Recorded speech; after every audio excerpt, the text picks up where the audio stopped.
이제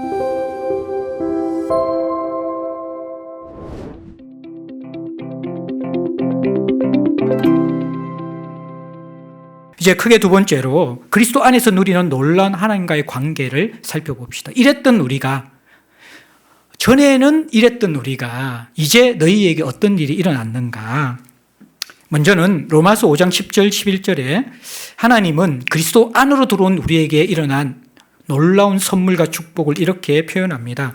곧 우리가 원수되었을 때 그의 아들의 죽으심으로 말미암아 하나님과 화목하게 되었은즉 화목하게 된 자로서 더욱 그의 살아나심으로 말미암아 구원을 받을 것이니라. 그뿐 아니라 이제 우리로 화목하게 하신 우리 주 예수 그리스도로 말미암아 하나님 안에서 또한 즐거워하느니라.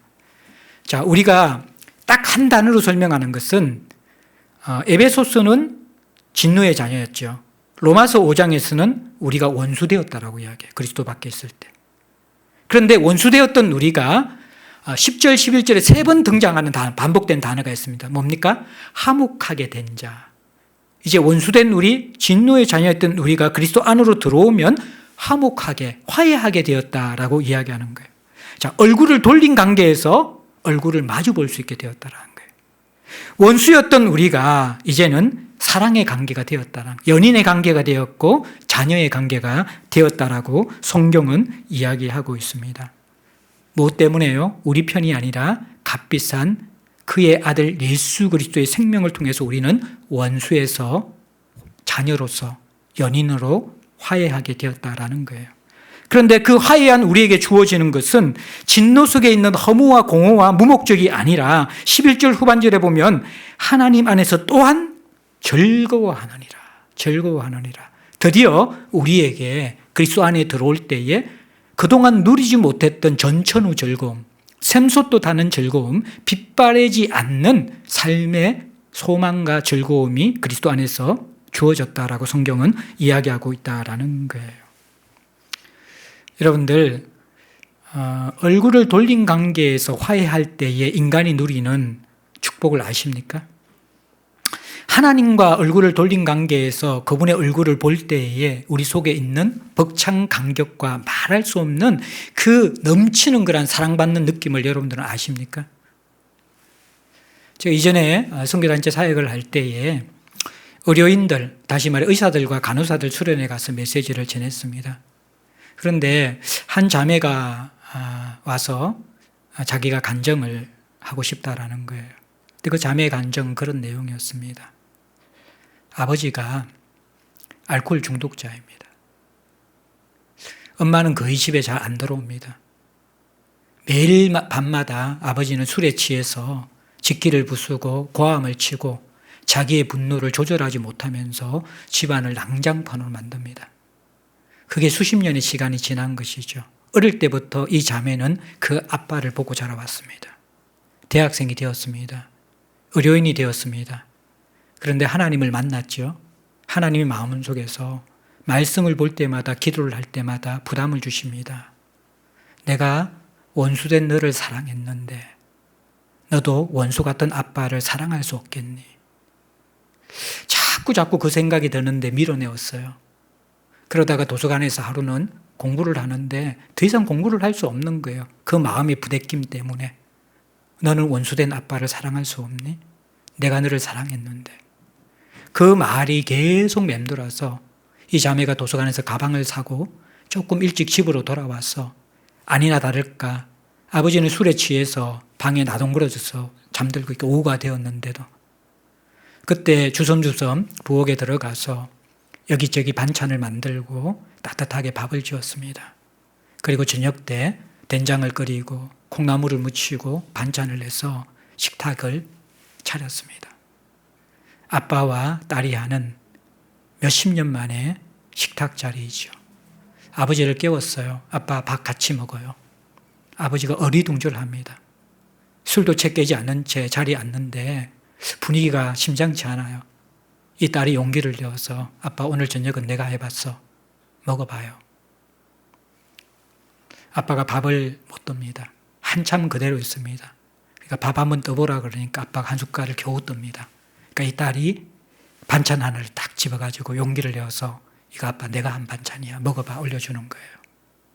근데 그 아빠가 한 입을 넣자마자 그것을 삼키지 못하고 식탁에서 엎드려서 통곡을 합니다.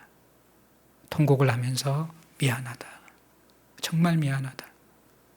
나도 이러고 싶지 않는데 왜 이런지 모르겠다. 정말 미안하다. 나를 용서해 줄 수 있겠니? 저녁 식사도 하지 못하고 딸과 아버지가 엉엉 서로 부둥켜 안고 울었어요. 시간이 지나고 아빠가 딸에게 물었습니다. 내가 어떻게 하면 좋겠니? 아빠에게 원하는 것 있니? 그때 이 딸이 아빠, 예수님 믿었으면 좋겠어요. 저랑 교회 한번 같이 나가지 않겠어요? 그리고 그 가정에 회복이 왔습니다. 그 이야기를 이 자매가 사람들에게 간증하고 싶었던 것이죠. 세상에서 제일 힘든 게 뭐예요? 못 먹고 못 사는 게 아니라 미워하는 거예요. 원수된 거예요, 우리가. 우리가 제 아래에 있을 때, 그리스도 밖에 있을 때는 사랑할 능력이 없는 사람들이에요. 다 우리는 얼굴을 돌리고 살아요. 겉으로는 얼굴을 서로 마주보고 있는 것 같지만요, 속으로는 다 얼굴을 돌리고 불편해하며 살아가는 것이 우리라는 거예요. 왜 그랬을까요? 왜 그럴 수밖에 없을까요? 우리가 하나님을 향하여 얼굴을 돌리고 있기 때문입니다. 하나님이 우리를 향하여 얼굴을 돌리고 계셨기 때문입니다. 그런데 복음은 이제 하나님이 우리를 향하여 얼굴을 마주하고 계시는 거예요. 예. 이것이 화해라는 의미예요. 화해. 진짜 하나님 안에서 화해된 사람은요, 사랑과 화해할 수 있어요. 내가 누군가와 화해할 수 없다는 것은 그리스도에게 받은 화해가 그만큼 약하다는 것이죠. 복음은 우리를 온전하게 화해시키는 것입니다. 이렇게 화해하고 한 우리들에게 또 하나님이 그리스도 안에 있을 때 주시는 선물은 두려움 없이 담대하게 하나님과 교제하는 관계로 우리를 초대하십니다. 요한일서 4장 18절에는 사랑 안에 두려움이 없고 온전한 사랑이 두려움을 내쫓나니 두려움에는 형벌이 있음이라. 두려워하는 자는 사랑 안에서 온전히 이루지 못하였느니라. 자, 사랑은 두려움을 내어쫓거든요. 관계에서 두려움이 있다는 것은 사랑을 온전히 받지 못한 것이죠. 진정한 화해가 주는, 하나님이 우리에게 얼굴을 돌리실 때 주는 최고의 선물은 뭐냐 그러면요, 이제 하나님을 더 이상 불편해하지 않는다라는 거예요. 두려워하지 않는다라는 것입니다. 참소는 사단이 계속적으로 우리에게 하는 공격입니다. 특별히 믿은 후에 더 공격합니다. 사단의 공략은 이거거든요. 예수 믿기 전에는요, 믿음을 갖지 못하도록 하는 거예요. 다른 모든 교회 봉사와 종교 생활은 열심히 하도록 하지만 내가 죄인임을 깨닫고 예수님이 구원자로 인식하지 못하도록 하는 거예요. 그냥 자기가 그저 좋은 사람으로 생각하면서 자기의 인격과 자기의 의지로 그냥 종교 생활 잘하도록 하는 게 사단의 전략입니다. 열심히 종교 생활을 해. 열심히 신앙 생활을 해. 그러나 회심은 하지 마. 너가 죄인임은 깨달아서는 안 돼. 너가 회개하면 안 돼. 너가 예수를 구주로 만나면 안 돼. 이게 예수 믿기 전에 사단의 전략이에요. 예수 믿은 후에 사단의 전략은 뭔지 아십니까? 계속 우리에게 죄책감을 부추기는 것입니다. 사단은 결국 죄를 가지고 공격해요. 예수 믿기 전에는 죄인이라는 것을 깨닫지 못해서 예수님을 의지하지 못하도록 만드는 거예요. 믿은 후에는 너 같은 죄인을 하나님이 사랑하실까 보냐라고 하면서 수치심과 죄책감을 주면서도 하나님의 사랑을 붙잡지 못하도록 하는 거예요. 이게 사단의 이중 전략입니다. 결국 죄를 가지고 우리를 농락하는 것입니다. 참소는 사단의 최고의 공격 무기거든요. 그런데 오늘 이 본문은 사랑은 두려움을 내어쫓는다라는 거예요. 우리가 연약할지라도, 원수되었을지라도, 일한 것이 없을지라도, 경건하지 않을지라도 하나님은 우리를 사랑하신다라는 거예요. 이제 얼굴을 돌리지 않으신다라는 거예요. 나를 있는 모습 그대로 받아들이신다라는 거예요. 그리고 우리는 이렇게 사랑받고 하나님은 얼굴을 돌리시지 않지만 우리는 얼굴을 돌릴 수 있어요. 죄를 지으면서. 그래서 우리는 얼굴을 돌리지 않는 하나님을 향하여서 죄를 지을 때마다 계속 회개를 해야 되는 거예요. 다시 그분께 얼굴을 돌리는 거예요. 회개와 후회는 다르거든요. 회개는 하나님을 향하여 얼굴을 돌리는 방향 전환이에요. 후회는 자기 자신과 사람을 보면서 안타까워하는 거예요. 내가 왜 이럴까? 바보 같아. 자기 자신에 대해서 신세한탄하고 안타까워하는 것이고, 다른 사람이 어떻게 생각할까? 다른 사람의 시선을 의식하는 게 후회예요. 그러니까 자신과 다른 사람의 시선이 더 많이 나를 붙잡고 있는 것은 회개가 아니라 그건 후회예요, 후회. 회개는 뭡니까? 하나님의 얼굴을 보면서 내 마음이 민망해지는 거예요. 다윗이 시편 51편에 죄를 짓고 나서 내가 하나님께만 범죄했다라는 것이 밧세바의 간음죄와 그리고 또 우리아의 살인죄에 대해서 죄가 없다라는 그 말이 아니라 인간에게 지은 죄보다 더 두렵고 자기에게 중요한 것은 하나님의 얼굴을 향하여 돌이켜서 죄를 지었다라는 것. 그게 더 심각하다는 거예요. 그게 우리가 가져야 될 제대로 된 회개의 자세라는 것이죠. 그래서 우리가 두려움 없이라는 이 말은 하나님은 이제는 십자가에서 우리를 구원하신 이후에 얼굴을 돌리시지 않습니다. 그런데 문제는 우리가 죄를 지으면서 자꾸 얼굴을 돌려요. 이때 얼굴을 돌리고 돌린 채로 자꾸 도리질을 하면서 신세한탄하면서 후회하면 안 된다는 거예요. 사람들의 시선을 의식하면서 후회하면 안 된다는 거예요. 그때 얼굴을 하나님을 향하여 돌리면서 회개해야 된다는 거예요. 바른 자녀의 위치와 삶과 순종을 회복하는 것. 그것이 회개라는 것입니다. 그러면서 우리는 두려움 없이 그 다음에 히브리서 10장이 담대하게 지성소로 나아가야 돼요. 히브리서 10장 18절 19절에 보면 이것들을 사하였은즉 우리의 모든 죄를 사했다는 거예요. 그래서 다시 죄를 위하여 제사 드릴 것이 없느니라. 그러므로 형제들아 우리가 예수의 피를 힘입어 성소에 들어갈 담력을 얻었나니. 성소는 지성소거든요.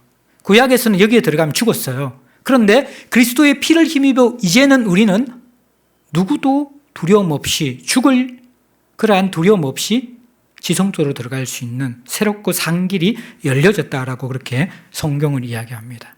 그리고 그 하나님을 향하여 아바, 아버지라고 이야기하는 것이죠. 진짜 신앙의 본질은 바로 이것입니다.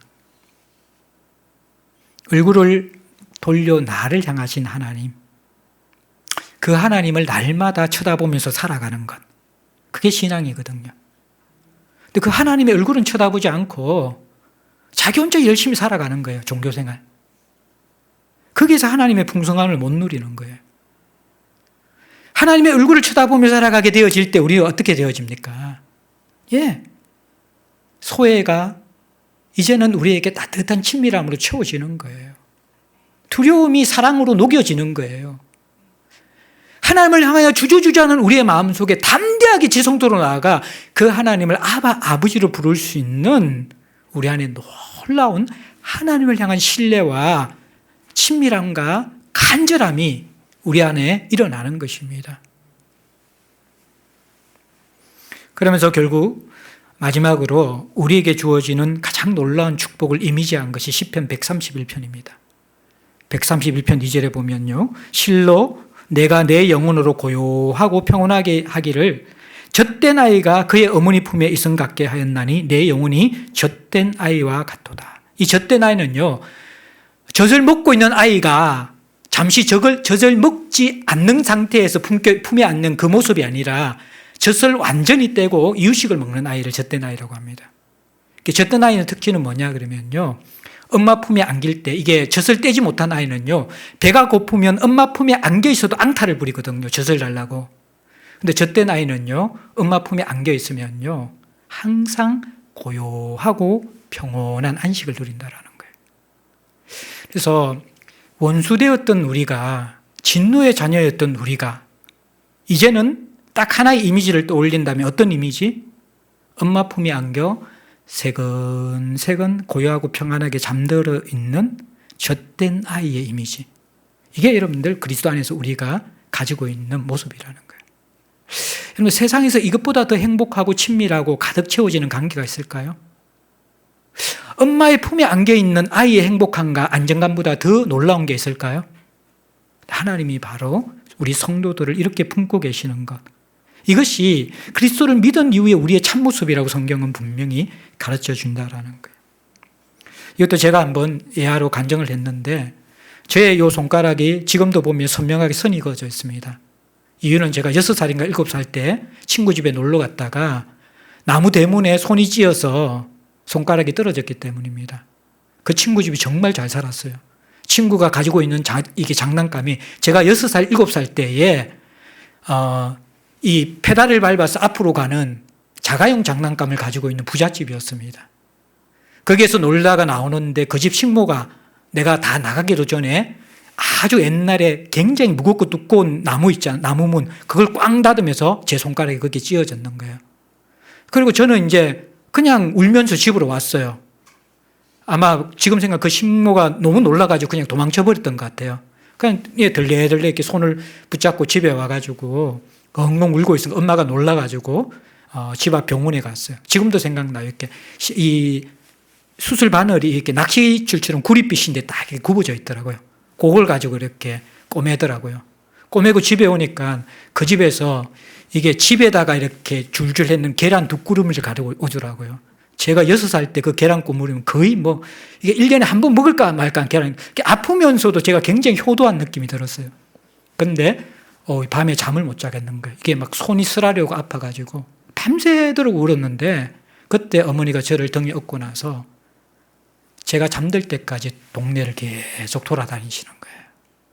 그런데 그렇게 손가락이 떨어질 것 같이 아팠는데 엄마 등에 딱 안개가 포근하게 있으니까요. 저도 모르게 스르르 잠이 들면서 그 아픔이 생각이 안 나는 거예요. 그게 여러분들 엄마의 품입니다. 그것이 우리에게 엄마라는 존재라는 거예요. 여기에서 이야기하는 하나님과의 우리와의 관계가 바로 젖된 아이 같다. 여러분들 이 정도의 친밀함을 누리십니까? 이 정도의 고요함과 평안을 누리십니까? 자, 이것이 전에 원수되었고 진노되었던 것이 분명하고요. 이제는 우리가 하나님과 화해하게 되어서 하나님이 우리를 향하여서 얼굴을 돌리는 것이 우리에게 분명하고 그 얼굴을 돌리신 하나님과 우리의 관계가 어떤 모습이라고요? 젖된 아이를 안고 있는 그 모습이 우리에게 느껴지면요.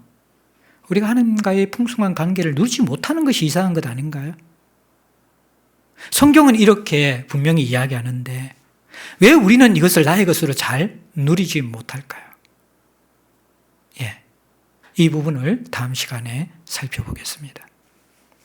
그때의 우리와 이제의 우리를 분명히 깨달아야만 합니다.